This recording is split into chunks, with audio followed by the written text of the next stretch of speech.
Às vezes, os pacientes que mais precisam de cuidado não são os que gritam, são os que não têm mais nome. Me chamo Rafael, sou técnico em enfermagem. E o que vou relatar aqui não é uma história inventada, nem lenda urbana. É só um conjunto de registros que guardei na memória, porque no papel eles sempre somem, ou se apagam, ou viram ruído. Tudo aconteceu no segundo semestre de 2021, quando comecei a trabalhar no Instituto São Leandro, um asilo psiquiátrico antigo, construído entre os anos 40 e 50, num ponto afastado do município de São Clemente do Norte, um distrito pouco conhecido no interior de Minas Gerais. O prédio era isolado, cercado por eucaliptos e silêncio. Para chegar até ele, era preciso subir uma estradinha de cascalho por quase 3 quilômetros, sem sinal de celular e sem rota alternativa. As linhas de ônibus não cobriam a área. A maioria dos funcionários, inclusive eu, dormia lá dentro mesmo, em quartos simples de serviço no terceiro andar. A estrutura do lugar era parcialmente reformada. A ala norte tinha sido pintada, reencanada, remarcada, mas a ala sul, onde funcionavam os depósitos antigos, os arquivos e os quartos desativados, era evitada por quase todos. As paredes lá estavam descascadas, o chão rangia, o teto tinha pontos de infiltração visíveis, e o cheiro de umidade e mofo era tão forte que impregnava as roupas. Mesmo assim, os primeiros dias foram tranquilos. Os pacientes eram, em sua maioria, senhores com demência avançada ou mulheres em estado de confusão crônica, gente que os hospitais comuns não aceitavam mais. O Instituto São Leandro era mais um depósito de memórias apagadas do que um lugar de cura. Meu turno começava às 7 da noite e ia até às 7 da manhã. Do lado prático, eu ficava responsável por 3 alas. A D, pacientes com mobilidade reduzida. A F, sedados contínuos. E a E, paliativos. Durante as primeiras semanas, tudo girava em torno de manter os horários dos remédios, checar os sinais vitais a cada 4 horas e preencher fichas de acompanhamento que eram depois entregues ao enfermeiro-chefe, um homem chamado Davi, que parecia mais cansado do que velho. Havia algo estranho na rotina, não por acontecerem coisas bizarras, mas justamente pelo contrário. Era tudo certinho demais. As mesmas ações, os mesmos corredores, os mesmos passos dos outros plantonistas, como se aquilo tudo já estivesse escrito em um script ensaiado há décadas. No início achei bom. A previsibilidade era um descanso mental, até a noite em que vi pela primeira vez o nome Paciente 44. Estava organizando os prontuários físicos de medicação quando encontrei uma folha solta, amarelada, no meio da pasta da ala E. Era um formulário antigo, provavelmente dos anos 90, com a borda carcomida e manchas de café seco. No topo, a caneta, algo rabiscado. Paciente 44. Manter rotina, observação discreta, evitar interrupções. A letra estava trêmula, como escrita por alguém com Parkinson ou com medo. O estranho é que o formulário não pertencia a nenhum dos pacientes ativos. O número 44 não aparecia em nenhuma das listagens atualizadas do Instituto. Aliás, as fichas numeradas iam até o 42. Depois, havia 2 nomes temporários de pacientes que estavam para chegar, numerados como 46 e 47. O número 44 simplesmente não existia. Achei que podia ser um erro, uma ficha perdida de alguém que já tinha falecido ou sido transferido. Guardei a folha numa pasta separada com a intenção de mostrar ao Davi no dia seguinte. Mas na manhã seguinte, a folha não estava mais lá. A pasta estava fechada, lacrada, e tudo aparentemente em ordem. Foi na terceira semana que algo ainda mais estranho começou a me incomodar. Toda noite, entre as 22h30 e 23 horas, eu acompanhava o auxiliar da cozinha que deixava as bandejas de jantar nos quartos da ala E. As bandejas eram simples: arroz, feijão, carne picada, suco ralo. Os pacientes raramente comiam tudo. Em uma dessas noites vi a planilha da cozinha com os números dos quartos, e ali estava escrito: 22B, dieta líquida, copo lacrado, colher de plástico. O problema? O quarto 22B estava desativado há anos. Havia sido interditado após um incêndio na ala sul em 2004. quando, segundo os boatos entre os funcionários antigos, uma queda de energia causou um curto que provocou danos na rede elétrica e matou 2 pacientes sedados. 4 quartos foram desativados desde então, e o 22B era um deles. Estava fechado com corrente e cadeado. A chave nem constava mais na lista de acesso, mas toda noite a bandeja era deixada na frente da porta. E toda manhã a bandeja amanhecia vazia. Foi por volta da 4ª semana que decidi permanecer na ala sul após o horário da entrega. Me escondi no antigo posto de enfermagem, com as luzes apagadas, observando o corredor silencioso. Às 2h17, ouvi um rangido metálico, como cama sendo arrastada. Depois, algo que parecia uma respiração funda. E então, um riso abafado, fino, irregular, como se alguém estivesse tentando prender o ar e rir ao mesmo tempo. Risos de criança velha, de boca costurada. Levantei devagar, me aproximei do quarto 22B. A bandeja vazia estava ali no chão, como sempre. Toquei na maçaneta, fria, trancada. Mas do outro lado, havia movimento. Passos lentos. Me afastei. Voltei para o posto e anotei tudo num papel dobrado. Quando guardei o papel no bolso, ele estava úmido, como se alguém o tivesse segurado antes de mim. O que desaparece não é o que nunca existiu, é o que alguém fez questão de apagar. Na manhã seguinte à noite do riso abafado, tentei conversar com o auxiliar da cozinha, Adilson, sobre a bandeja deixada no 22B. Ele era um senhor simples, de voz baixa e paciência acumulada em anos de convívio com pacientes resistentes. Perguntei casualmente enquanto tomávamos café em um canto da copa. Você que deixa a bandeja do 22B? Ele parou de mexer o açúcar. Olhou para frente. A bandeja? Ah, sim. Tá na planilha. Mas aquele quarto tá interditado, né? Ele deu de ombros. Tá. Mas tá na planilha. E se tá na planilha, a gente cumpre. Alguém precisa, né? Você já viu alguém pegando? Não. Mas sempre amanhece vazia. Depois ele abaixou a cabeça e murmurou. Nem tudo que é trancado é vazio, Rafael. Não falou mais nada. Na noite seguinte, aproveitei uma brecha entre os plantões e fui até a sala administrativa do 2º andar. Queria ver os mapas internos do prédio, as plantas baixas, rotas de emergência, relatórios de arquitetura. A sala estava trancada, mas com a chave na porta. Era raro alguém vasculhar ali. Encontrei 2 rolos grandes de papel em cima de um armário de aço. Planta original do Instituto, 1952. Atualização, 2003. Abri sobre a mesa e conferi. A ala E, a F, a ala norte reformada. Tudo ali. Mas algo me incomodou. Entre os quartos 22A e 23, não havia nada. Nenhum 22B. Verifiquei 3 vezes. Comparei com o mapa de 2003. Novamente, 22B não existia. E, no entanto, a porta estava lá. Eu mesmo já a havia tocado.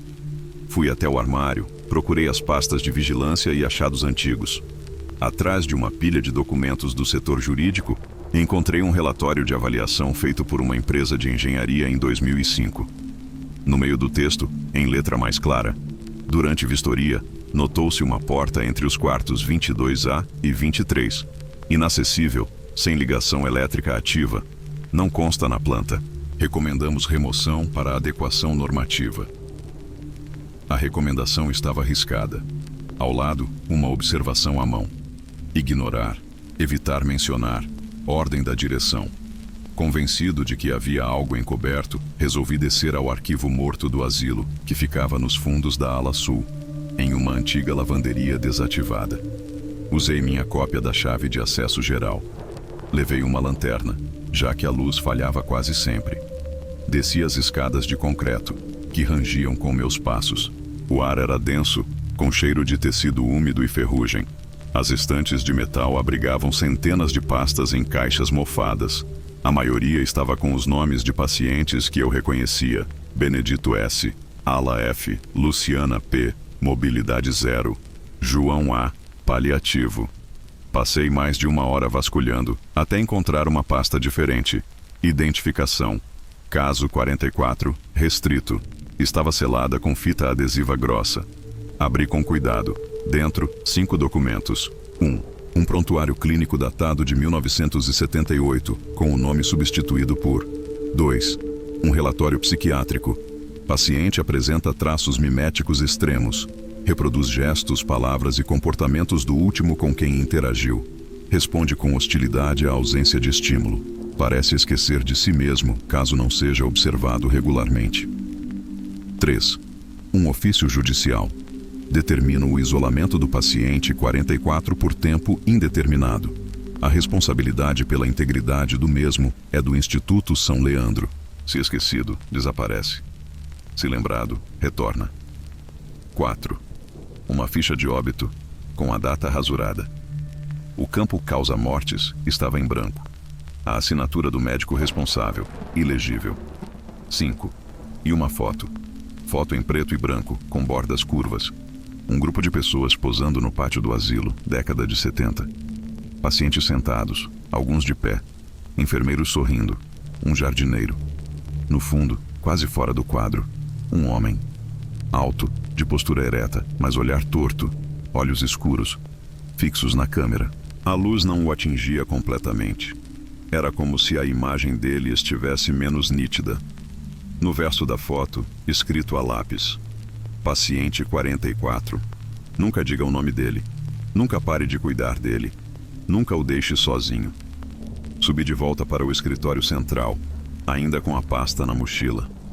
Abri o computador da supervisão noturna e acessei o sistema de cadastros. O banco de dados era antigo, mas funcional. Comecei a pesquisar pelas palavras Paciente 44, Isolado, Especial, Quarto 22B. Nada. Nenhum registro. Fiz um teste. Tentei cadastrar o nome Paciente 44. Cliquei em Novo Paciente. Digitei o nome. Numeração 44. A tela congelou. O sistema reiniciou sozinho. Quando retornou, a lista de pacientes estava sem o número 44. Mas agora havia um novo nome entre os internos. Paciente 45. Rafael A. Status. Contenção provisória. Restrição. Observação obrigatória. Meu nome. Meu sobrenome. Na parte errada da tela. Fiquei imóvel. Atrás de mim, ouvi a impressora térmica ligar sozinha. Papel saiu devagar. Prescrição. Manter Rafael A. estável. Entregar dieta líquida. Evitar falar diretamente. Local, 22B. Na noite seguinte não houve como continuar com os protocolos como antes. Tentar preencher relatórios ou aplicar medicamentos me pareceu uma farsa. Uma repetição de uma função que, de alguma forma, já não me pertencia. Eu precisava confrontar o espaço, ver com os próprios olhos. Esperei todos dormirem.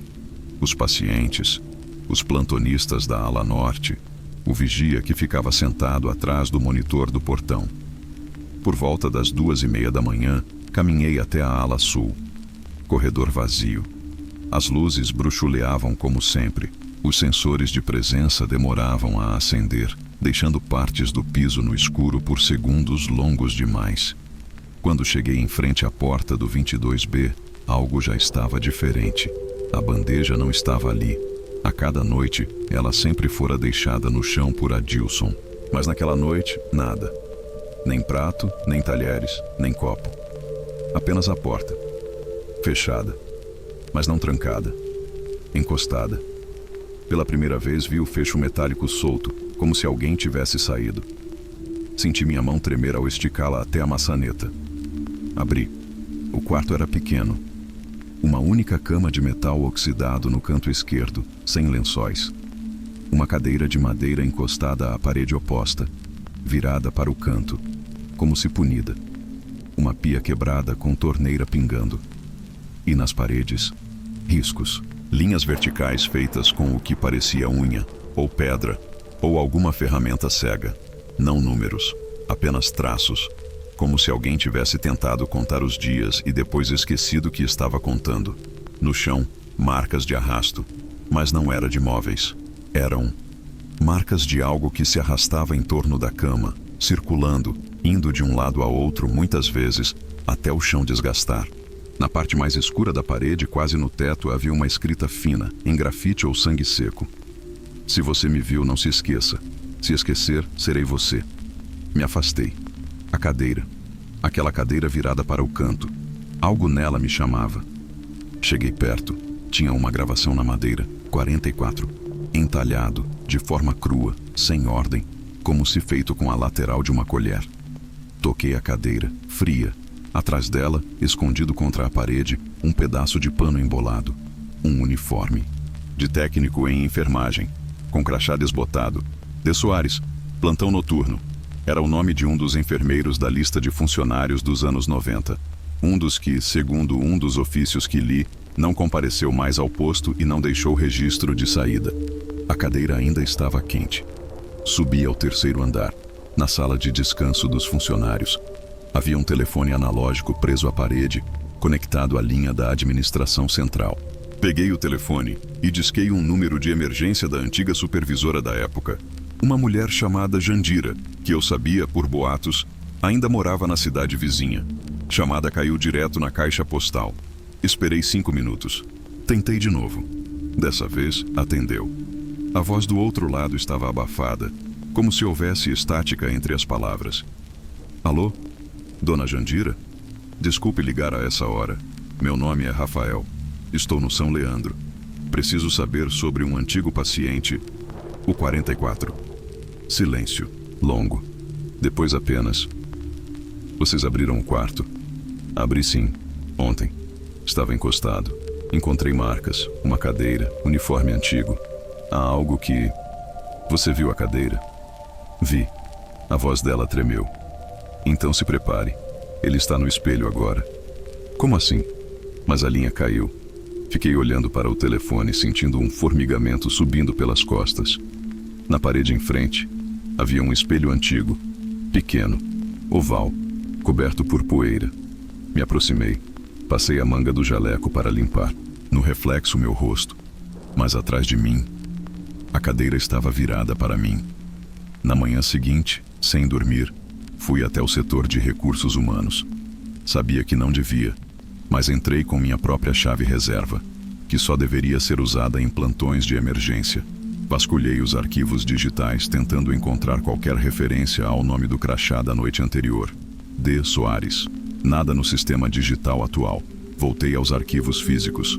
Pasta 1997. Plantonistas. A. Martins. J. Rodrigues. L. Pessoa. D. Soares. Riscado com caneta preta. Ao lado do nome, a caneta. Transferido. Sem data. Sem local de destino. Sem anotação complementar.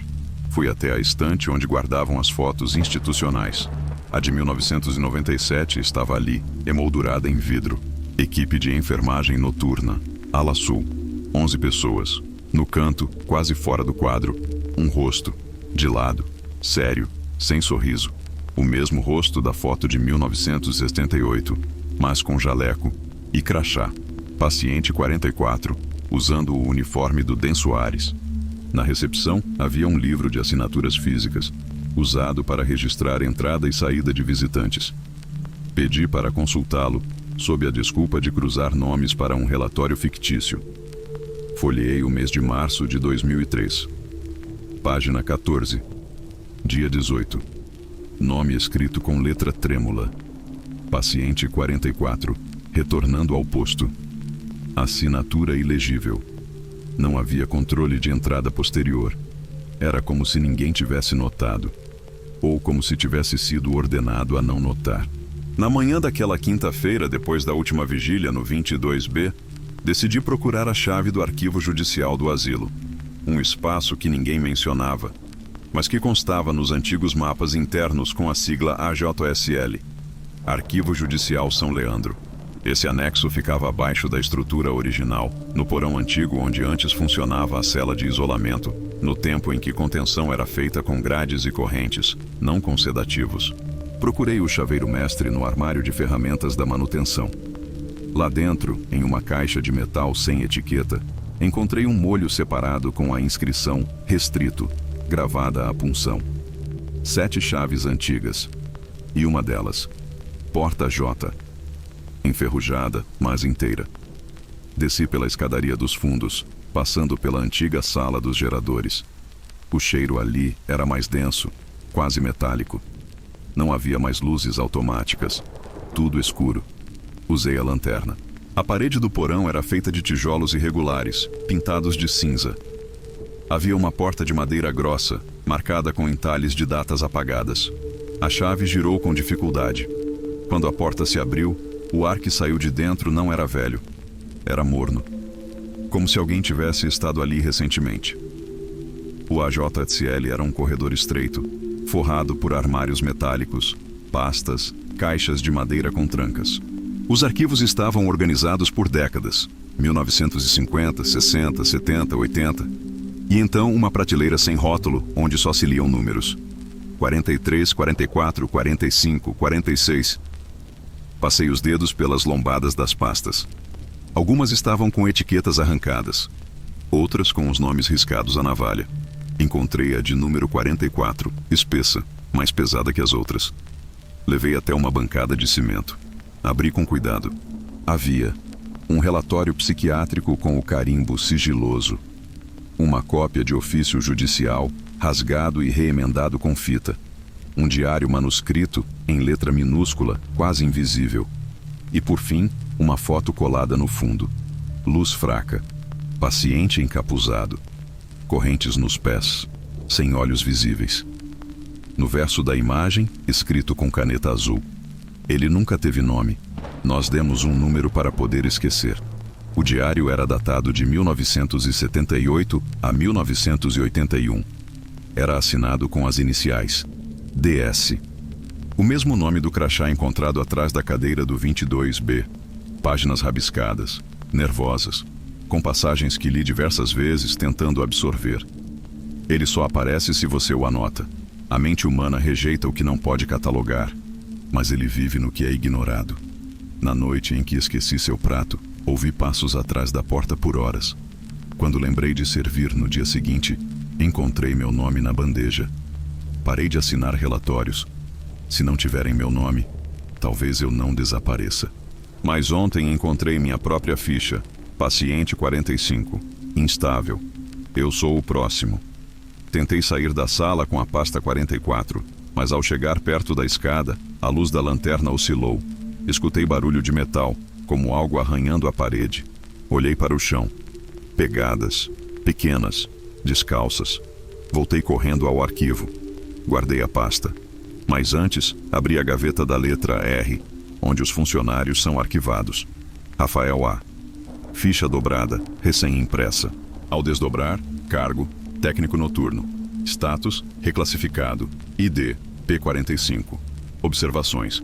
Tornou-se o observador, logo será o observado. Limite de repetições, excedido. Transferência, automática. Função anterior, DS. Função atual, RA. A troca foi feita. O número continua. Ele continua. Subi trêmulo, confuso, suando frio. Passei pelo refeitório, onde todas as cadeiras estavam empilhadas. O ambiente, vazio, iluminado apenas pelas lâmpadas fluorescentes que nunca apagavam. Na parede dos fundos, um espelho. Me aproximei. A imagem refletida estava distorcida, como se não fosse em tempo real. No reflexo, eu vestia branco, mas não o jaleco. Era um uniforme de paciente. Atrás de mim, no espelho, o 22B estava aberto. E dentro, alguém sentado, com a cadeira virada para mim. A identidade não é um nome. É a lembrança que os outros têm de você. Quando ninguém mais se lembra, você vira número. No dia seguinte, ou pelo menos o que parecia ser o dia seguinte, fui barrado pela primeira vez no refeitório. A funcionária da manhã, Jéssica, estava distribuindo bandejas para os técnicos de plantão. Quando cheguei, ela me olhou de cima a baixo e perguntou: "Você é visitante?" Sorri desconcertado. "Sou Rafael, técnico noturno. Lembra de mim?" Ela franziu a testa como se tentando puxar uma memória inexistente. "Não. Aqui só trabalham os do turno da manhã. O noturno tá suspenso desde janeiro." "Como assim suspenso?" "Eu tô aqui há mais de um mês." Ela virou o rosto apressada. Alguém a chamou da cozinha. Fiquei parado. Olhei para o crachá pendurado no meu peito. Não tinha nome, nem número, nem função. Apenas a inscrição impressa em vermelho. Observação. Voltei ao posto de enfermagem na ala norte. Queria verificar as gravações da noite anterior, ver se havia imagens minhas descendo ao arquivo judicial ou entrando no 22B. Precisava provar, para mim mesmo, que ainda era parte do lado de cada história. Mas quando acessei os arquivos do circuito interno, notei algo estranho. Todas as câmeras funcionavam, menos as do corredor da ala sul. Vídeo ausente, tela preta. As últimas imagens disponíveis mostravam eu entrando na ala com uma bandeja. Depois disso, nada. No relatório eletrônico do dia, alguém havia escrito: paciente P45 manteve rotina de circulação noturna, sem incidentes. Quarto 22B mantido sob controle. Assinatura: Rafael A. Mas eu não tinha escrito aquilo, não naquela noite, não com essa visão. Às 18 horas daquele mesmo dia, alguém bateu à porta do quarto de repouso onde eu estava, o dormitório dos funcionários que até então me pertencia. Era um homem de 30 e poucos anos, mochila nas costas, jaleco dobrado na mão. Tinha olhar calmo, voz firme. Boa noite, meu nome é Daniel Soares. Fui chamado para o turno da noite. Engoli em seco. Daniel Soares? Isso. O RH me mandou os papéis hoje cedo. Começo hoje. Você é o... Ninguém. Falei isso sem pensar. Ele riu, sem entender. Entrou no quarto, colocou a mochila na cama e começou a organizar seus pertences. Enquanto isso, olhei para o espelho na porta do armário. Meu reflexo não estava lá. Voltei ao arquivo judicial pela última vez. Desci com a lanterna, sentindo os joelhos doerem mais do que nunca. O cheiro estava diferente, mais quente, mais orgânico. Como se o espaço respirasse. Procurei a pasta 45. Estava vazia, mas havia uma folha, única, imprimida recentemente. Nome: Rafael A. Função anterior: técnico. Situação atual: internado comportamento silencioso. Reativo apenas à presença do espelho. Recomendações: não perguntar diretamente. Não chamá-lo pelo nome. Entregar bandeja sem contato visual. Não deixar a cadeira virada. Assinatura no rodapé: DS. Naquela noite, acordei no quarto 22B. A cama estava feita. A cadeira virada para o canto. Na bandeja, arroz, sopa morna, suco ralo. Na parede, os mesmos riscos. No chão, o mesmo caminho gasto. Tentei sair. A porta não abriu. Esperei. Horas depois, uma sombra apareceu pela janelinha da porta.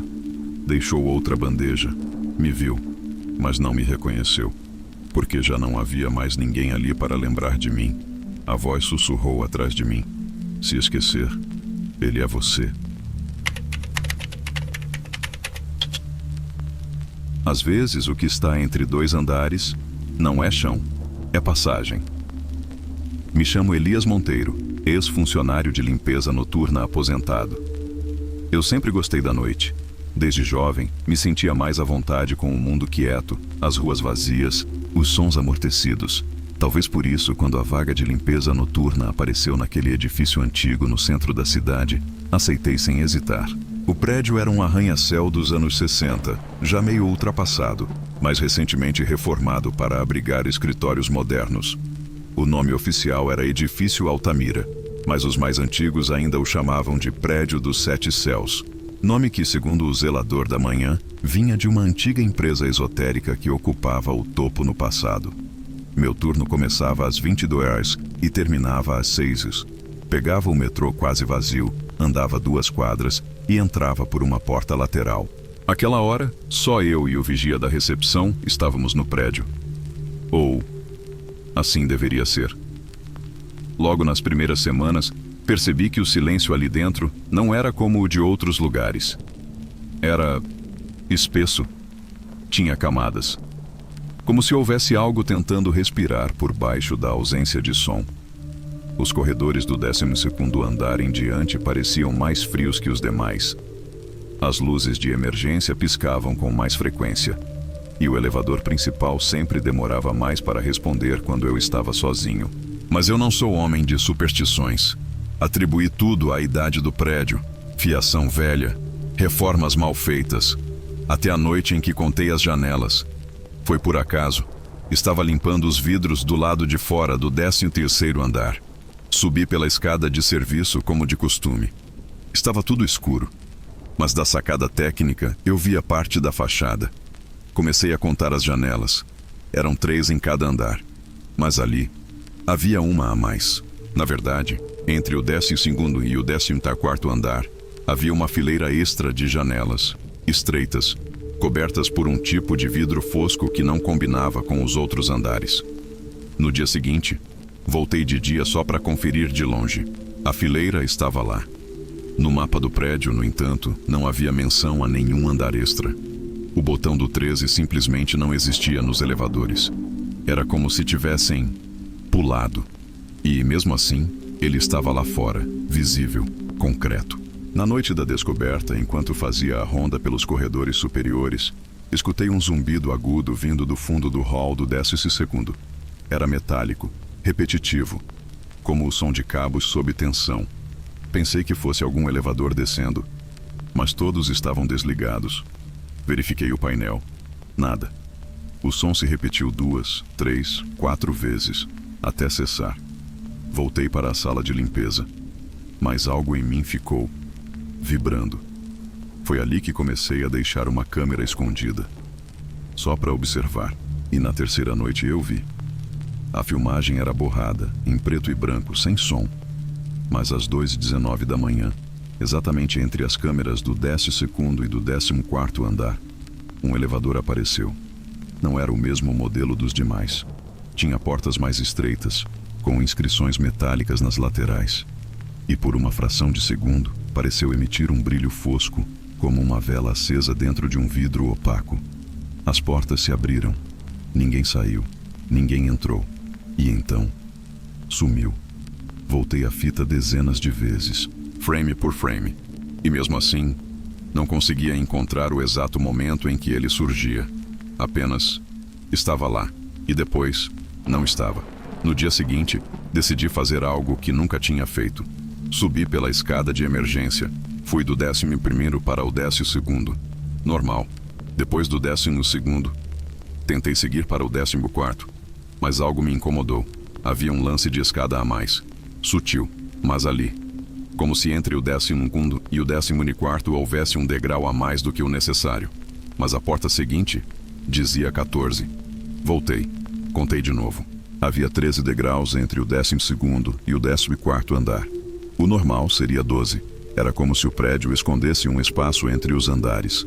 Um espaço que não constava em planta, mas que o concreto reconhecia. Nas semanas seguintes, evitei os andares superiores, mas o prédio não me deixava esquecer. Toda vez que passava perto do 12º, o ar mudava, ficava mais espesso. O corredor se alongava. E às vezes, bem ao fundo, ouvia o som de portas se abrindo, sem que houvesse elevadores operando. Em um sonho, se é que era sonho, ouvi uma voz me chamar. Não gritava, não pedia, convidava. Venha sozinho, venha entre os andares. Há algo esperando, há algo velho. Acordei com o som de um sino de metal, mas o prédio não tinha sinos. Voltei à sacada técnica para observar a fachada. O céu estava nublado, nenhuma luz nas janelas. Mas na fileira entre o 12º e o 14º, uma das janelas brilhava levemente, e no vidro vi meu reflexo. Só que eu não estava naquela janela. Eu estava do lado de fora olhando para cima. Mas no reflexo, eu estava dentro do prédio, vestindo outra roupa, com olhos fechados, e a mão estendida como quem chama algo. Uma madrugada, ao limpar a sala de equipamentos antigos, encontrei uma chave pendurada numa placa de madeira. Não estava lá antes. Na plaquinha enferrujada, lia-se nível transicional E13. O curioso é que a chave não abria nenhuma sala comum, mas, ao me aproximar do painel de controle de elevadores, percebi que um compartimento lateral havia se destravado sozinho. E dentro dele, um botão preto, sem etiqueta, sem número. Apertei. Nada aconteceu. Ou quase nada. O zumbido voltou. E a parede entre os andares pareceu respirar. Voltei ao prédio no meu dia de folga. Não sei bem o motivo. Algo me puxava. A mesma frequência muda que eu sentia vibrar no elevador da ala norte. Era quase meia-noite. O vigia noturno já me conhecia. Não questionou minha presença. Subi pela escada de emergência até o 12º. O prédio parecia mais vazio do que nunca. O ar, mais denso. Como se tudo estivesse em suspensão. No último lance de escadas, aquele que supostamente levaria ao 14º, parei diante da porta sem identificação. A mesma de antes. Mas naquela noite, ela estava entreaberta. O trinco cedeu sem esforço. Entrei. O espaço à frente era curto, mal iluminado. Uma lâmpada oscilava no teto. Não havia número na parede, nem indicação de andar. A única coisa presente era o elevador. Um elevador antigo, com portas de aço escovado, enferrujado nas bordas, com desenhos circulares talhados à mão, desenhos que pareciam órbitas. Não havia botão externo, nem som de motor, mas ele estava lá, parado, esperando. Me aproximei. As portas se abriram sozinhas. O primeiro cheiro que senti foi de vela queimada e madeira úmida. As paredes internas eram escuras, com símbolos riscados em padrões que lembravam escrita, mas não eram letras. No fundo, um espelho, trincado, mas não estilhaçado. O piso era irregular, feito de placas metálicas sobrepostas, como se o chão tivesse sido remontado com pressa. E o teto estava muito mais alto do que deveria, como se o elevador fosse mais profundo por dentro do que por fora. Olhei para o espelho, vi meu reflexo, mas ele estava atrasado. Levantava a mão depois que eu já havia abaixado. Piscava mais vezes do que eu piscava. E em um momento sorriu sozinho. Mas eu não sorri. Me aproximei. Toquei o vidro. Frio. Mas não vidro. Parecia pele sob gelo. E então ele se trincou. Mas não por impacto. Por dentro. Como se o próprio reflexo não aguentasse a presença. No canto inferior direito notei uma vela. Apagada. Mas morna. Peguei com cuidado. Era de cera cinza com algo escrito na base. Nunca acenda olhando para si. Não entendi. Ou talvez entendi demais. Coloquei a vela no bolso e me virei para sair. Mas o elevador já estava se movendo. Não havia botões, nenhum painel. Mas o elevador desceu, lento. O espelho começou a embaçar. Não de vapor, de dentro, como se respirasse. E então ele falou. Sim, o espelho falou. Mas não com som, com forma. As rachaduras se abriram em espiral, e por um segundo vi uma imagem nítida. Eu, mas não ali. Eu, sentado em uma sala escura, com pessoas de olhos fechados ao meu redor, murmurando. E meu rosto sorria. Quando o elevador parou, não houve som de motor. A porta se abriu para escuridão, mas havia presença, densa, sutil. Um calor que vinha debaixo da pele. E passos. Vários. Não em marcha. Em círculo. Voltei para dentro. Bati a porta com força. E pela primeira vez, o espelho mostrou algo que não era reflexo. No vidro trincado, por dentro, vi minha casa. Mas, de cabeça para baixo, meu quarto, minhas roupas. Mas tudo inverso. No centro da cama, uma fita cassete girava sozinha. E sussurrava. Sussurros que eu reconhecia. Meus pensamentos, ditos antes que eu os pensasse. Como se o elevador não fosse apenas transporte, mas registro. Como se cada pessoa que ali entrasse deixasse partes de si em suspensão. E alguém, ou algo, gravasse, rebobinasse e usasse. Quando consegui sair, correndo de volta pela escada, senti dor na mão. Na palma esquerda, um símbolo queimado havia se formado. Era idêntico a um dos riscos da parede do elevador. Durante dias tentei lavá-lo, raspei, escondi, mas o símbolo não sumia, e queimava mais quando eu tentava esquecer. A partir daquela noite, percebi que o tempo se desencaixava quando eu estava no prédio. Eu limpava o terceiro andar e, de repente, já estava no 9º, sem lembrar da subida. O relógio do meu pulso travava às 2h13. Sempre. Mesmo trocando a pilha. E a câmera de segurança mostrava versões minhas que não batiam com minha memória. Em uma delas, eu conversava com alguém. Mas eu estava sozinho. Buscando respostas, fui ao arquivo morto da administração. Lá, encontrei uma pasta antiga, rotulada como Área Vertical de Meditação, 1979. Dentro, um relatório. 6 pessoas desaparecidas. Testemunhas relatam cantos harmônicos, vindos do poço do elevador entre os andares. Caso arquivado por falta de provas. Na última página, uma foto do grupo. O homem à esquerda era idêntico a mim. Mesmo rosto, mesma cicatriz na sobrancelha, mas datada de 1978. Voltei à sacada técnica. Olhei para a janela fosca entre os andares e vi ele, meu reflexo, mas envelhecido, vestindo roupas rituais, com os olhos brancos e a boca em um leve sussurro. Ele estendeu a mão e atrás dele, no vidro, uma porta se abria. Entre o 12º e o 14º andar, há um espaço que não é chão. É um espelho de tudo que já foi esquecido. Após a última experiência no elevador, decidi retornar.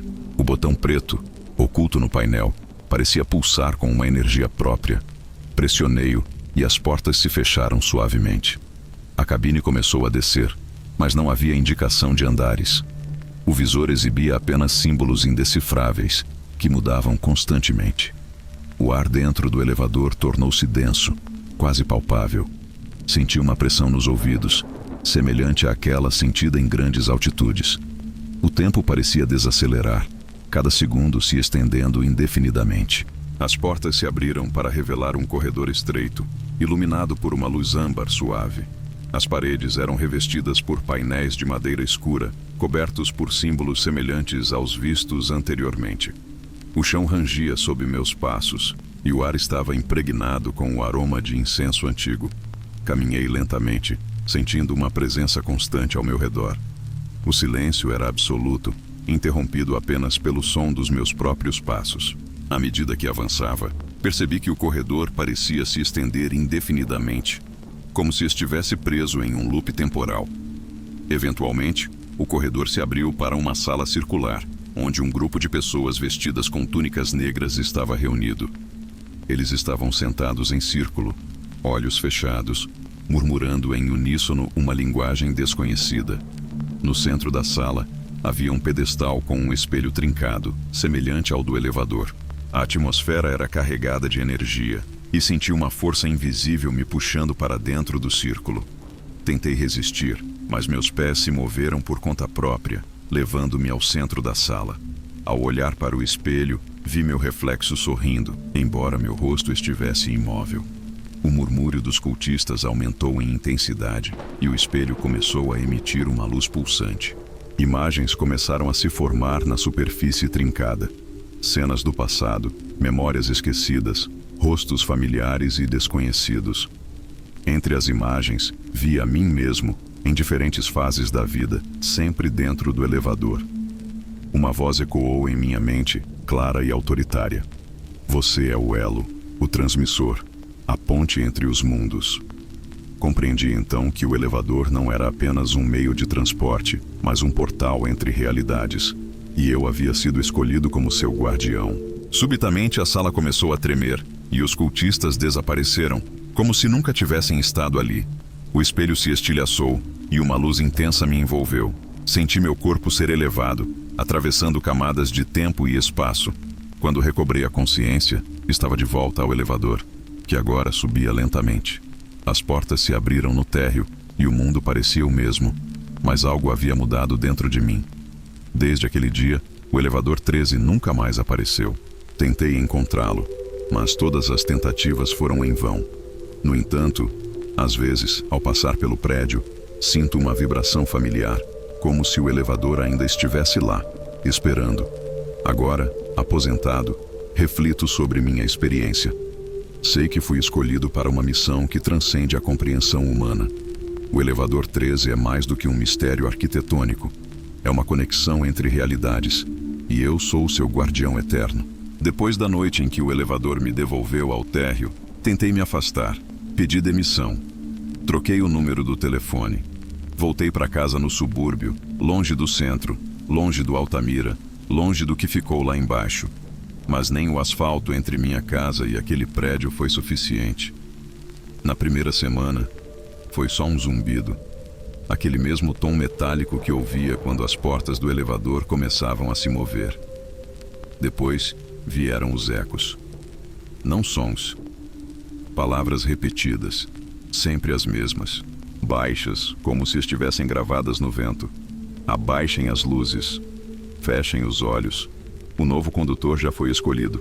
Desliguei o rádio do quarto. Mesmo assim, ele ligava sozinho às 03h13 da manhã. Sempre na frequência 1440 AM. Aquela que aprendi a temer, não por histórias de internet, mas porque ali, naquele vazio eletromagnético, a presença me escutava. Uma madrugada, deixei gravando. Na manhã seguinte, escutei a fita. Nos primeiros 2 minutos, só estática. Depois, algo sussurrado. Uma oração em latim, incompleta. Mas o que me fez tremer foi o final. Et Elias intravit et elevatus est. E Elias entrou e foi elevado. Passei a evitar espelhos. Não confiava neles. Meu reflexo parecia atrasado. Às vezes não reagia aos meus gestos. Às vezes me olhava com pena. E uma noite, ao passar pelo banheiro de olhos semicerrados, vi algo no fundo do espelho. Uma cabine de elevador. Vazia, mas com as portas abertas, esperando.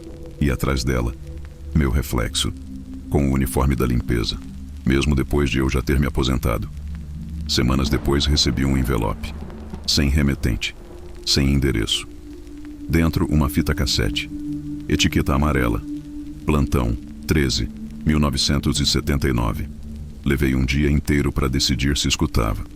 Quando apertei o play, escutei passos, som de elevador antigo, e depois, sussurros de pessoas em transe.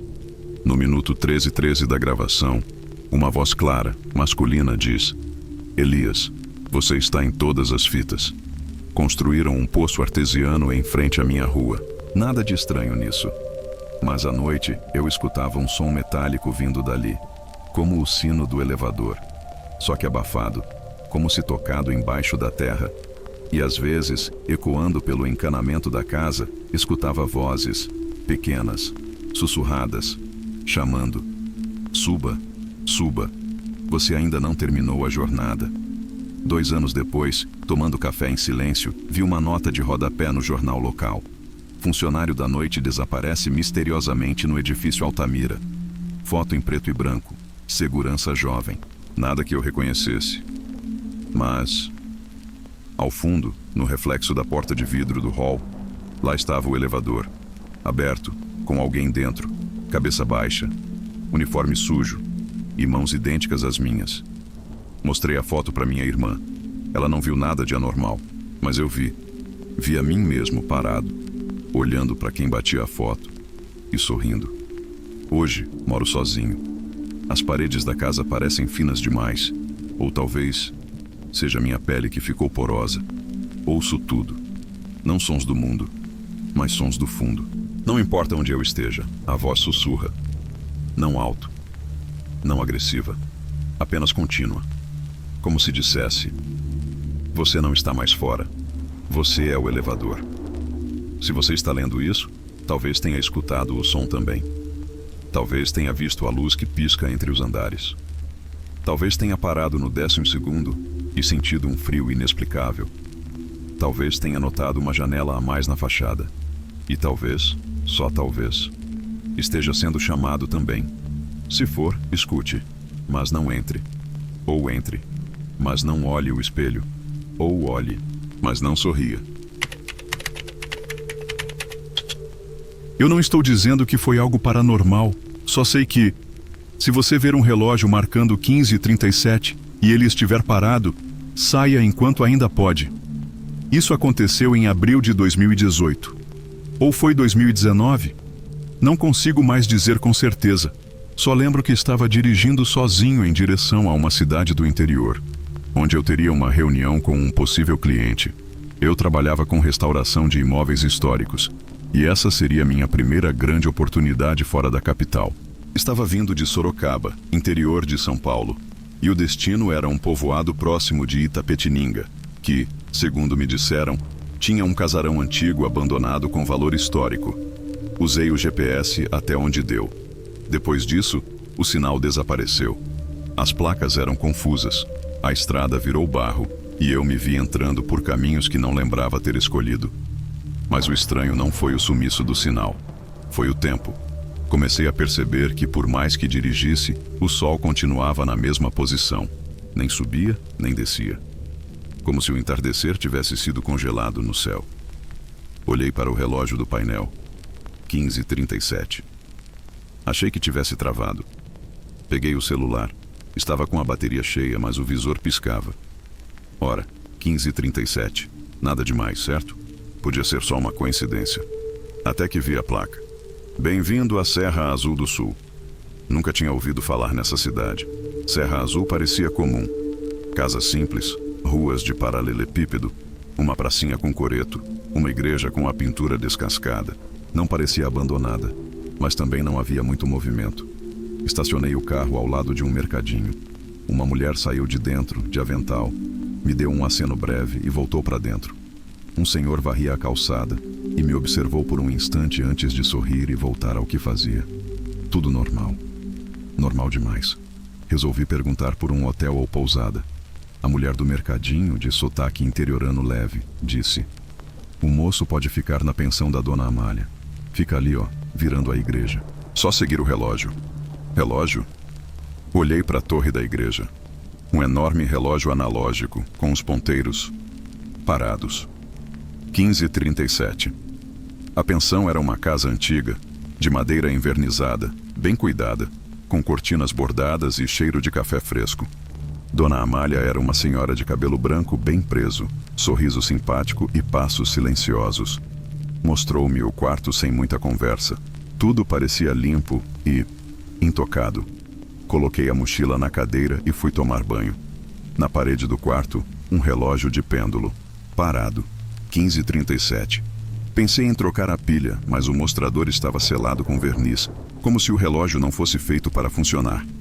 Quando desci para o jantar, notei que o relógio da cozinha marcava o mesmo horário. Perguntei à dona Amália se estava quebrado. Ela sorriu sem olhar para mim. "Aqui, o tempo é devagar, moço. Quase não precisa dele." No dia seguinte, decidi explorar a cidade a pé. O céu estava exatamente como na véspera. A luz não mudava. O clima era o mesmo. Fiz um trajeto simples. Caminhei em linha reta até sair da área central. Depois dobrei à direita. Fiz um círculo e tentei voltar por outro caminho. Acabei saindo no mesmo lugar de antes. Tentei de novo. E de novo. Não importa o caminho. Eu voltava sempre ao mesmo cruzamento, na frente do coreto. As pessoas nas calçadas continuavam sorrindo, acenando, como se tudo fosse parte de uma grande peça. Mas havia uma diferença. Eles já me conheciam. Antes que eu perguntasse qualquer coisa, completavam minha frase. "O senhor está meio perdido, né? Quer saber onde fica a estrada de volta? Calma, logo o senhor se acostuma." Voltei à pensão e comecei a testar minha teoria. Revirei todos os cômodos discretamente, em busca de qualquer relógio funcional. Encontrei 12. Todos marcavam 15h37. Alguns eram digitais, outros analógicos. 2 deles não tinham bateria. Mesmo assim, marcavam a mesma hora. Peguei meu celular. A tela estava escura, mas ainda respondia. Hora, 15h37. Comecei a fotografar tudo. Depois escrevi anotações no bloco de notas, tentando organizar os fatos. Anotei datas, impressões, locais. No dia seguinte, as fotos haviam sumido e o bloco de notas estava zerado. No fim da tarde, se é que aquele dia teve fim, encontrei a pequena biblioteca da cidade. Um prédio de madeira com janelas abertas. Nenhum funcionário. Só estantes, cadeiras e um cheiro antigo de jornal molhado. No fundo da sala encontrei um caderno com capa de couro. Estava escondido atrás de uma enciclopédia. Quando abri, levei um susto. Era meu nome na capa interna. Júlio Mendes, relato contínuo. A caligrafia era idêntica à minha. As páginas estavam preenchidas com relatos muito semelhantes ao que eu estava vivendo. Algumas frases pareciam transcritas dos meus próprios pensamentos. A cidade gira sobre si mesma. As pessoas não lembram, mas reconhecem. Nada passa. Só se repete. Naquela noite, jantei com outros hóspedes, ou talvez moradores. A conversa era estranha. Toda vez que alguém falava algo, outro completava com a mesma frase, como se estivessem seguindo um roteiro mal ensaiado. Fiz uma pergunta simples: o que vocês fazem à noite? O silêncio foi geral. Uma mulher, com um sorriso fixo, respondeu: à noite não é necessário. Aqui, só o agora importa. Outro completou: dormir é para quem esqueceu de viver. Todos riram e voltaram a comer. Olhei para a parede. O relógio de ponteiro piscava. Piscar. Sim. Ele piscou. Voltei para o quarto. Escrevi tudo de novo num caderno de papel que comprei no mercadinho. O relógio da estante continuava marcando 15h37. E pela primeira vez pensei seriamente em fugir. Mas fugir para onde? Se a cidade sempre me devolve para dentro. E por que, quando olho para o espelho, às vezes, eu pareço mais velho do que no dia anterior? Amanhã tentarei quebrar um dos relógios, só para ver se eles sangram. Na manhã seguinte, se é que houve uma, comecei a fazer testes mais objetivos. Coloquei meu relógio analógico no pulso e dei corda manualmente. Ele não andou. Tentei usar um cronômetro de bolso. Zerei e deixei rodando. Os números não avançaram. Coloquei copos de água no parapeito da janela. Marquei uma laranja com caneta. Tirei os móveis do lugar. Fiz anotações no caderno. Depois fui andar pela cidade. Voltei horas depois. Tudo estava exatamente como antes. Os copos no mesmo lugar, a laranja sem marca, o caderno em branco. Só eu lembrava. Peguei o carro antes do café da manhã. Decidi sair da cidade antes que qualquer outra coisa estranha acontecesse. Peguei a estrada de terra, a mesma pela qual entrei. Andei por quase 40 minutos em linha reta, sem curvas, sem bifurcações. E então, a placa reapareceu. Bem-vindo à Serra Azul do Sul. Parei o carro e desci. Tentei caminhar pela mata fechada, usando a bússola do celular, que ainda exibia 15h37. Andei o máximo que consegui, em linha reta. Depois de algum tempo, ouvi uma igreja tocar.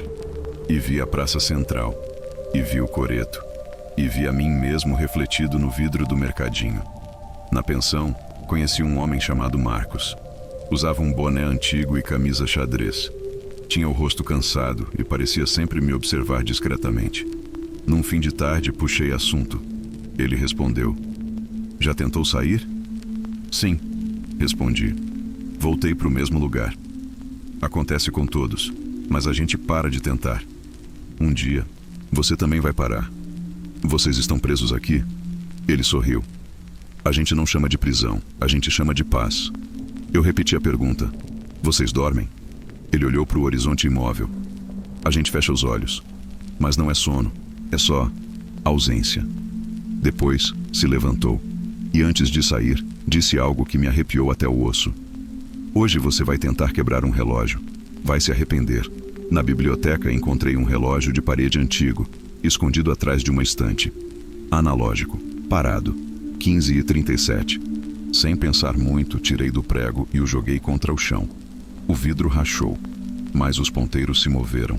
Por um segundo. Depois voltaram. No lugar da rachadura havia algo gravado. Você já fez isso.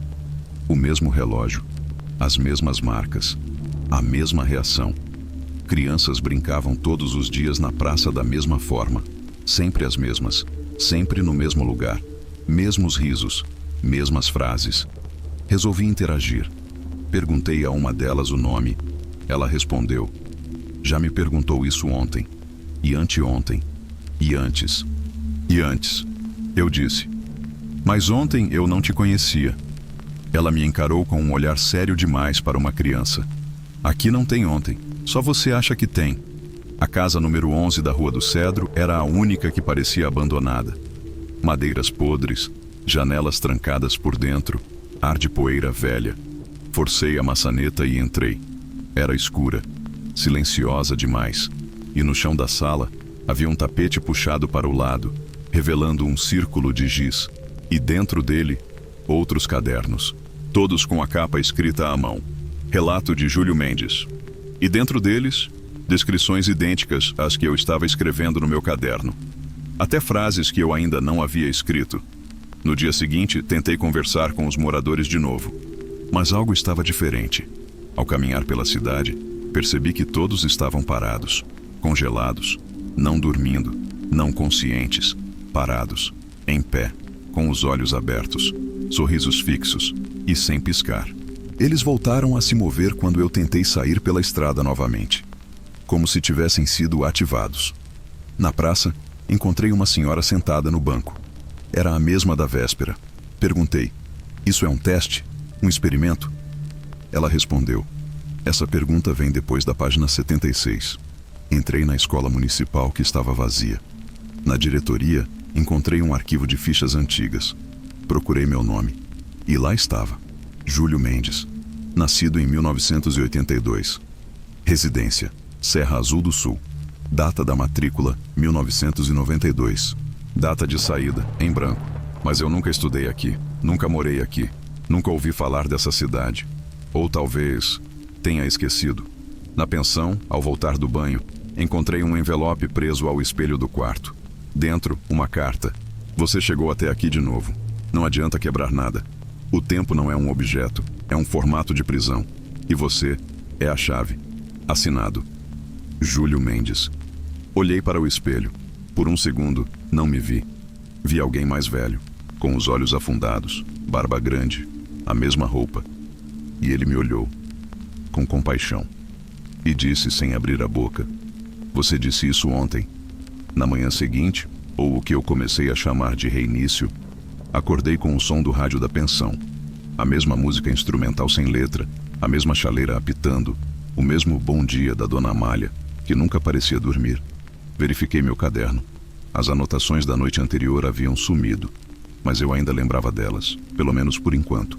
Abri o jornal local, o mesmo da véspera. Na capa: comemorações do aniversário da cidade, 23 de agosto. Olhei a data no canto superior. 23 de agosto. Ano sem número. Na banca de jornal, o mesmo exemplar. Na escola, o mesmo calendário. Nas casas, as mesmas roupas nos varais. Não importava o que eu fizesse, era sempre o dia 23 de agosto. E sempre às 15h37. Decidi observar o Sr. Osvaldo, um senhor idoso que sempre varria a calçada em frente ao número 48. Anotei tudo. 15h37, ele começa a varrer do lado esquerdo, olhando 2 vezes para o poste. 15h40, uma mulher passa e ele acena. 15h43, um cachorro late. Ele murmura algo. 15h45, ele entra, deixando o balde no mesmo lugar. Esperei o dia passar e voltei a observá-lo.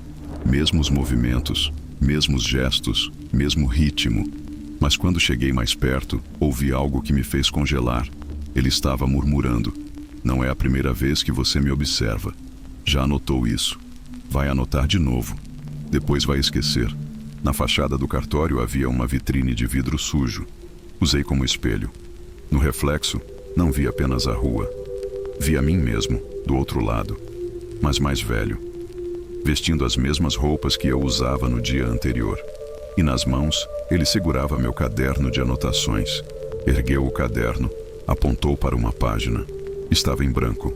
Depois virou para outra. E lá, escrito à mão: "Você não está fora.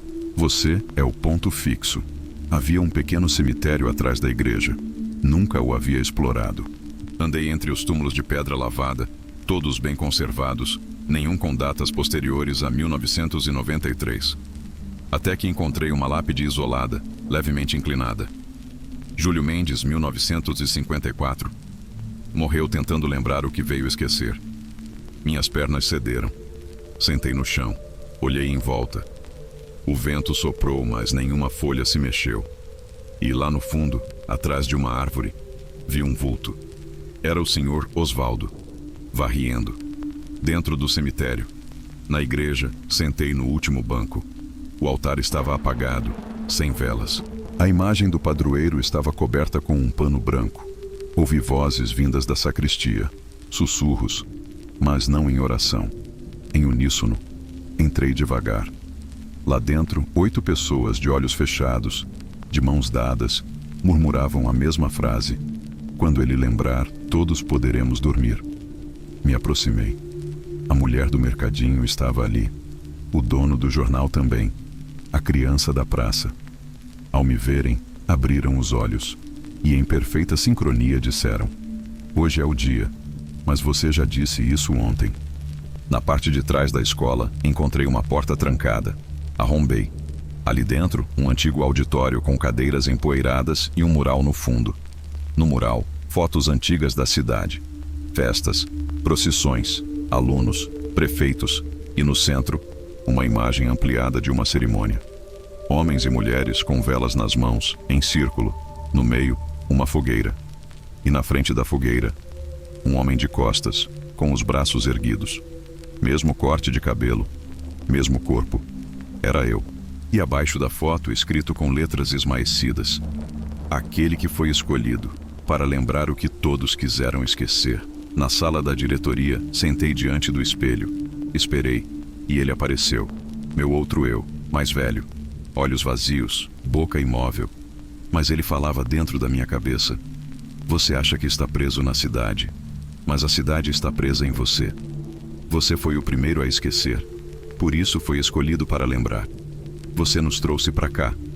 Você queria parar, e parou." No porão da biblioteca, atrás de uma parede de tijolos soltos, encontrei uma caixa de madeira. Dentro, 11 cadernos idênticos ao meu, 3 relógios de pulso quebrados, todos parados às 15h37, um envelope com um filme fotográfico e uma chave com a inscrição: "Última tentativa." Levei a chave para a igreja. Atrás do altar, uma porta oculta. Lá dentro, um relógio de torre antigo, gigantesco, desconectado de tudo. Usei a chave. O mecanismo tremeu. O ponteiro deu um passo. 15h38. A igreja inteira estremeceu. As pessoas nas ruas começaram a andar mais rápido. O céu escureceu por milésimos de segundo. Pássaros voaram. Mas então, tudo voltou. 15h37. E alguém sussurrou atrás de mim: "Você quase conseguiu ontem também." Na praça central, havia uma estátua que nunca tinha reparado de verdade. Sempre achei que fosse de algum fundador da cidade. Um busto de bronze no centro do jardim, cercado por flores que jamais murchavam. Aproximei-me. A placa de identificação estava gasta, mas consegui ler: "Em memória daquele que tentou parar o tempo." 15h37. Olhei o rosto de bronze. O nariz era o meu. A mandíbula. O formato dos olhos. Até o jeito da orelha. Era eu. Tentei recuar. Meus pés pareciam presos ao chão. O som dos sinos da igreja ecoou no fundo. 1, 2, 3 batidas. E então, silêncio. Não era meio-dia. Não era hora cheia. E mesmo assim, soaram 3 vezes. Como se fossem um aviso. Voltei à biblioteca. Desta vez, entrei pela lateral, onde ficava uma escada em espiral que levava ao subsolo. Nunca tinha notado aquela entrada. A luz era fraca. O cheiro, de papel molhado. Lá embaixo, um arquivo de aço enferrujado. Fichas datilografadas. Nome: Júlio Mendes, profissão: registrador temporal. Data de ingresso: 23/08. Ano ausente. Estado: ativo, reinicializações completas: 14.392. Última tentativa de saída: falha. Passei para outra ficha. Nome: Amália Silva. Função: guardiã de repetição. Estado: consciência suspensa. Memória ativa, seletiva. Então outra. Nome: Marcos Faria. Função: eco de interrupção. Estado: interação liberada. Todas as pessoas da cidade estavam ali, classificadas, catalogadas, como parte de uma programação ou de um experimento. Saí do subsolo e fui direto para o salão da antiga prefeitura, abandonada. Cheguei até o auditório. Luzes acesas, cadeiras ocupadas. Todos os moradores estavam lá, sem falar nada, sem se mexer. Somente sentados olhando para mim. No palco havia uma cadeira, a mesma em que apareci sentado em uma das fotos antigas da cidade. Subi os degraus e sentei. As luzes diminuíram. Uma projeção começou. Imagens em preto e branco. Eu chegando na cidade. Eu no carro. Eu anotando. Eu quebrando o relógio. Eu lendo os cadernos. Eu conversando com Osvaldo.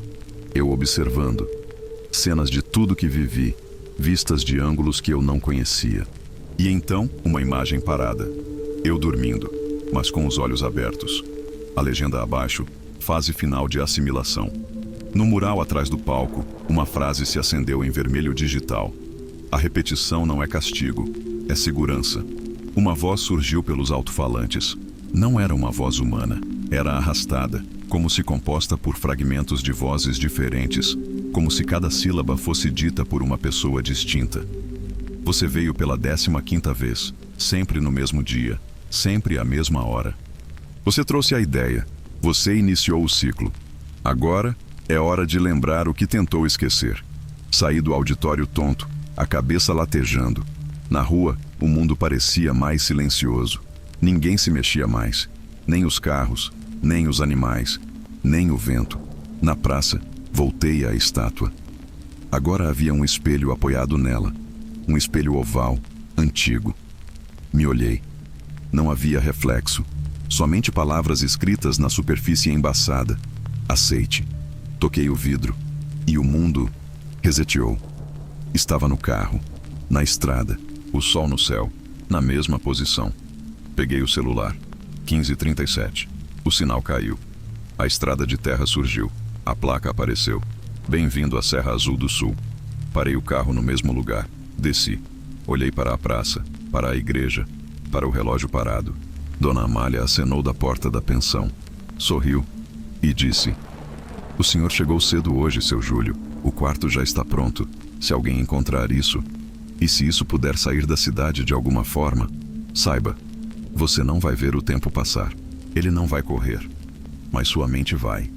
Sua mente vai se arrastar, suplicar, tentar escapar, e você vai desejar esquecer, como eu desejei, e vai voltar, como eu voltei, como todos nós voltamos, e no fim, você vai aceitar, porque há um conforto perverso no repetir, porque a eternidade só dói nas primeiras vezes, depois ela embala.